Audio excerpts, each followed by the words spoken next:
Not a good last couple of days for Virginia football. Hi, I'm Chris Graham. Not a good couple of days for me either. You could tell my voice. I'm dealing with a bit of a cold here the last few days. That's why I didn't do anything yesterday. But we want to catch you up on UVA football. And the transfer portal has been quiet the last few days. But then today, a couple of guys entering the portal that it's not good news for Virginia fans. Nick Jackson's the first big name. The middle linebacker had a year of eligibility left and has a year of eligibility left. He'll use it somewhere else, unfortunately, for UVA fans. The three-time All-ACC football selection entered his name on the portal on Monday. He led Virginia in tackles with 104 this year, 10.4 per game. He was also first on the team in QB hurries with 4.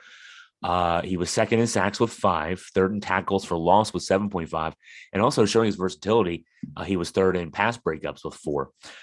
His 73.5 Pro Football Focus grade was third among members of the defensive unit who played more than 100 snaps this year.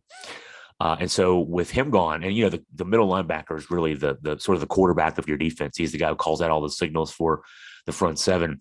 It's going to be a big loss for John Rudzinski, who had really done a great job rebuilding the Virginia defense this year after a really awful season in 2021, ranking bottom 10 in the country. This unit had already lost to the transfer portal Fentrell Cypress, the top cornerback. In fact, he was the team best 87.8 Pro Football Focus grade guy at cornerback. First team All-ACC honors from Pro Football Focus, second team from the media and coaches. And Cypress is now listed as a 4-star recruit in the transfer portal. So you got one of your key guys at cornerback, you got your key middle linebacker. Virginia is also going to be missing Anthony Johnson. The Louisville transfer from a couple of years ago would have a year of eligibility left. He's been in college for a long time, and he's actually going to try the NFL route. So you got your two shutdown corners, and they were pretty good corners out there. Middle linebacker gone. This is what we know now as far as the defense goes, as far as what's being lost. Also, the news today: John Paul Flores, who had transferred in from Dartmouth and played on the offensive line this year, and actually was on the field for 433 snaps for the Virginia offensive line in 2023. He allowed 15 QB pressures, 0 sacks on 259 pass block snaps. He's gone. He's heading over the transfer portal as well. So a veteran guy there who got good experience for Virginia this year is out the door. Now, there was one bit of good news from the portal.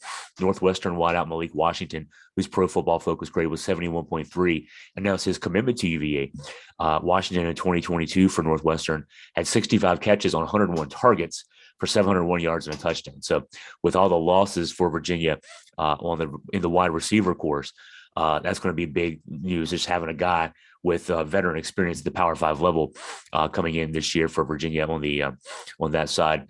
In that wide receiver room, Virginia's losing Keaton Thompson, Dontavion Wicks, Billy Kemp IV, and then, of course, Lavelle Davis. We all know there. And he also, another wide receiver, the Wisconsin transfer, Devin Chandler, along with Deshaun Perry, all shot to death back in November 13th, just about a month ago. Let's see some other news from football. This is coming out late Saturday night. Garett Tujague is leaving Virginia, the offensive line coach. He's headed to North Carolina State, which is where Robert Anae will be the new offensive coordinator. And then at Syracuse, where Anae had gone and taken Jason Beck with him, Beck is now the offensive coordinator at Syracuse. Those were the architects of Virginia's third in the nation offense in 2021. I know that Tony Elliott doesn't like hearing about last year, but the offense last year was record-setting at Virginia. And Tujague was the guy that built the offensive line under Bronco Mendenhall. He had followed Mendenhall from BYU, had been at Virginia under Mendenhall for 6 years, stayed around with the new coaching staff under Tony Elliott, Des Kitchings. But Tujague now heading down to NC State to rejoin Anae, and that's a big loss for Virginia. He's a guy that the offensive line was a strength for this program going into at least the last until last year. The new regime with Tony Elliott, Des Kitchings on offense did not do a good job re-recruiting, to say the least. They didn't re-recruit any of the guys who started on the offensive line in 2021, and that was a big reason why the offense has really failed so much this past year. Last little bit, this is more of an editorial comment, but Des Kitchings, the aforementioned, the offensive coordinator, seems to be coming back. We are now on the third Monday after the regular season would have come to an end if it had come to an end naturally. And a lot of schools have made moves, as we just mentioned.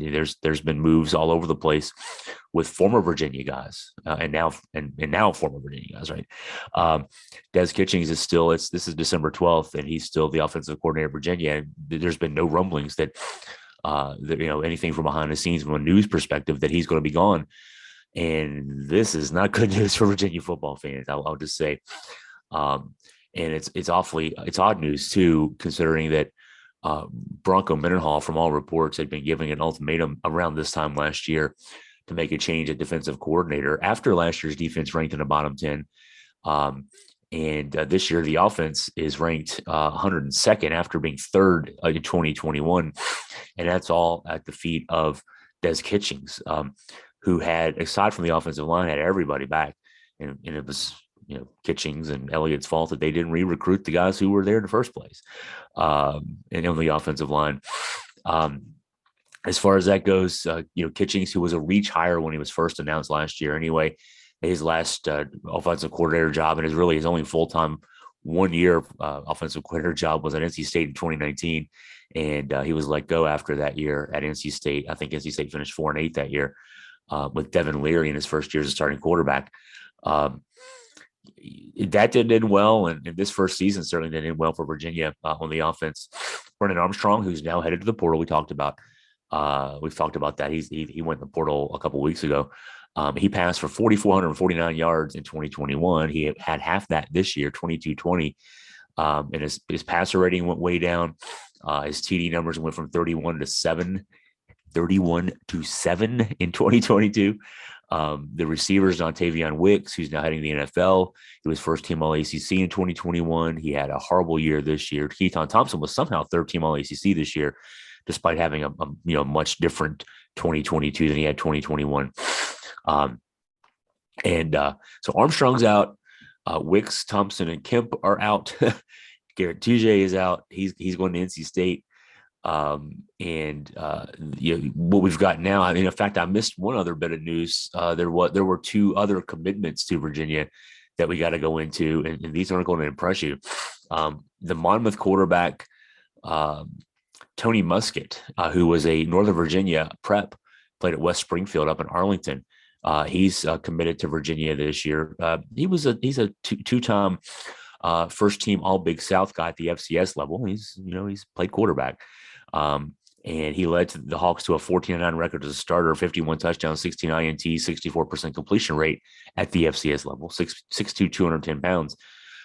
His other college offers coming out of high school were from FCS schools. So he went to an FCS school. He did have one FBS offer, Coastal Carolina, but his other interest came from New Hampshire, Penn, Sacred Heart, William & Mary, and he had offers on the transfer portal, but they weren't illustrious either. Arkansas State, Ball State, Bowling Green, Coastal Carolina again, Georgia State, Miami of Ohio, Mizzou, and Troy.